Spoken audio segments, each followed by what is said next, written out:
So the PS5 has been released. Alongside that has come new additions, such as Assassin's Creed Valhalla, Watch Dogs Legions, but the most important thing is the new Spiderman Miles Morales.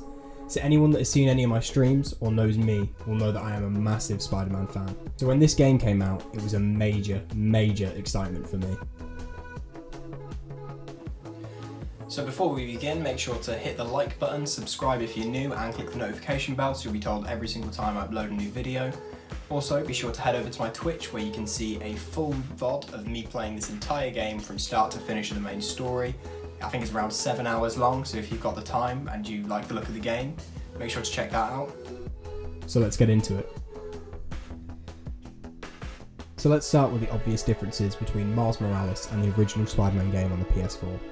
The game is shorter, and I mean significantly shorter. When I first completed the original Spider-Man, it took around 17 hours, but this was while doing other bits in between the main story quests, such as a couple of side missions and then going around collecting stuff. With Miles Morales, it took me 7 hours in total. This was mainly just completing the main storyline. I think I did like 4 or 5 collecting bits, and that was mainly just to unlock extra suits that I wanted for the playthrough. All of this has been documented on the stream over on Twitch. There is a link in the description for that specific VOD. The major differences between these two playthroughs is that I did try to zone in on just completing the main story.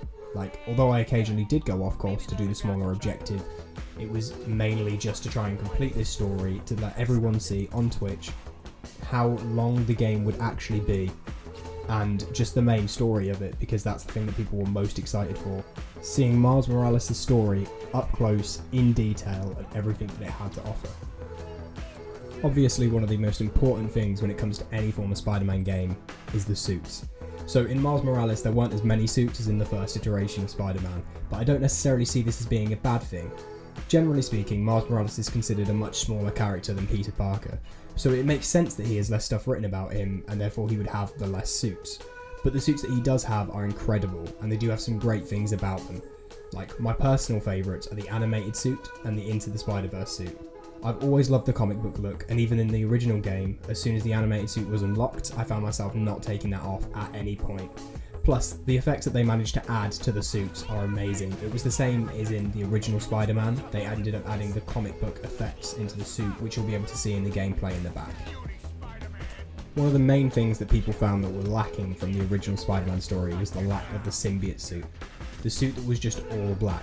Luckily, in Miles Morales, you can get a little bit closer to that because about 80% of the suits go with the black and red vibe just for the fact that it is Miles Morales and those are his character colours, which I think is perfect because it kind of adds something that the original game didn't have. So in this version of Spider-Man, there aren't really as many gadgets, but I think people are considering this as a bad thing for all the wrong reasons.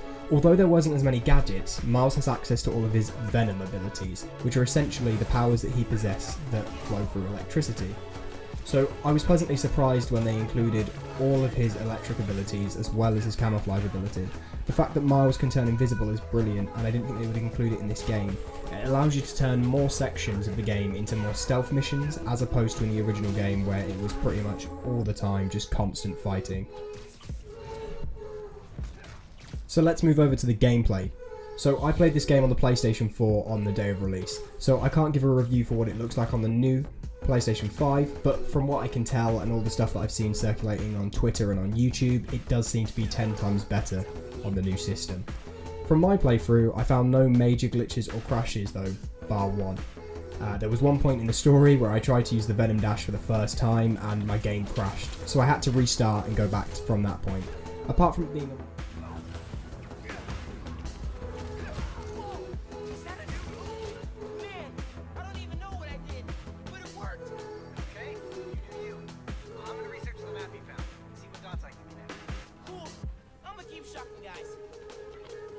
he hasn't done it yet.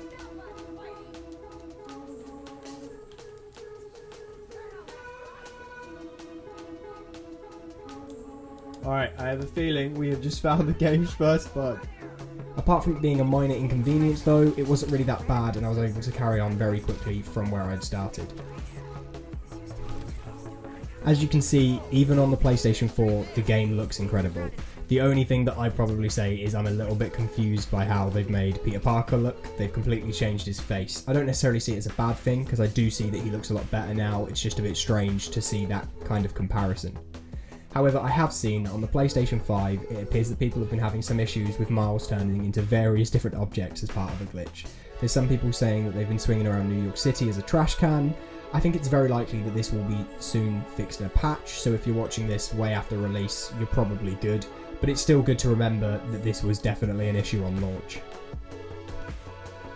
The mechanics in this game work really well. They're pretty much identical to how they had reacted in the original Spider-Man game, so if you're a fan of that form of combat and love the way that you could swing around New York City without a care in the world, then you will have a very similar core response from this game as well. But an interesting note to add is how well they've managed to change specific things to match Miles' character. A good example of this is how he swings around the city. He does it in a much more relaxed way, and a lot of his web tricks are very different and show more of like his background and kind of where he's come from. Let's get down to the story. So the story is really short. Like I said, I completed it in 7 hours, but it was a great way that they managed to told it. There weren't as many twists and turns as in the first game, but I feel like that was very much expected for the limited time frame that they had in both making it and how short the story was intended to be. I personally think the character development throughout the game was second to none, and they really had me engaged the entire way through, just waiting to see what Miles would do next as he was facing each challenge. However, I do have to say that there were some points in it where you just thought you kind of need to either bite the bullet and make a move, or you just need to move along. There was a lot of points in the game where he kind of stopped and had to try and work out if he could really balance the whole Spider-Man and Miles Morales situation, and it was nice to see his internal struggle from a personal level. I do, however, think that there was a major cop-out by getting rid of Peter Parker throughout the story. With such major things happening right at the start of the story, you would have thought that Peter would have stuck around to lend a hand and help out. With Miles' dad dying in the original Spider-Man game, it added the extra depth into the whole story behind Miles Morales, into his character development and into the idea of introducing the Prowler, his uncle Aaron. I think this was really, really well done in the Into the Spider-Verse film, but I think adding this much more and kind of showing you more of their relationship in the game was honestly just incredible. Moving away from the main story, we'll go towards the side missions. So the side missions in this game follow a very similar pattern to the ones in the original Spider-Man game. There's lots of running through the city, collecting things in order to unlock the suits, and it could have been interesting to try and mix things up a little, but as the saying goes, if it ain't broke, don't fix it. With that being said, the things that you were collecting were very different, and I like that you were collecting time capsules for one part, which was basically just all of the stuff that Miles has achieved in his life, and it kind of gave you more of an in-depth look into him as a character and as a person. As with the main story, unlike the original Spider-Man, this is very limited in what you can actually do. There's a lot less content in this game than the first, and although it's understood that it's supposed to be a much smaller game, you would assume for the price of the game that they would have tried to include as much more content as they physically could if you weren't going to make the story as long. So I guess it comes down to the more important part, and that's, overall, is the game any good? Yes, it's an incredible game and it's definitely worth playing, but is the game worth £50? Not at all.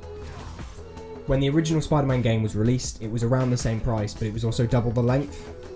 I don't think this game should be avoided at any cost, because honestly it is an incredible game to play, and like the story alone is worth playing it for.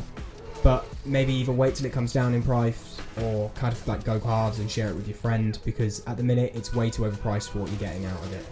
Although this is my opinion based on buying it on the PlayStation 4. If you've bought the PlayStation 5, then I think you probably have more of a reason to buy it, seeing as it's probably one of the first next generation titles that's actually going to be playable, and it's probably going to look 10 times better on the PlayStation 5, so my opinion there is probably just void.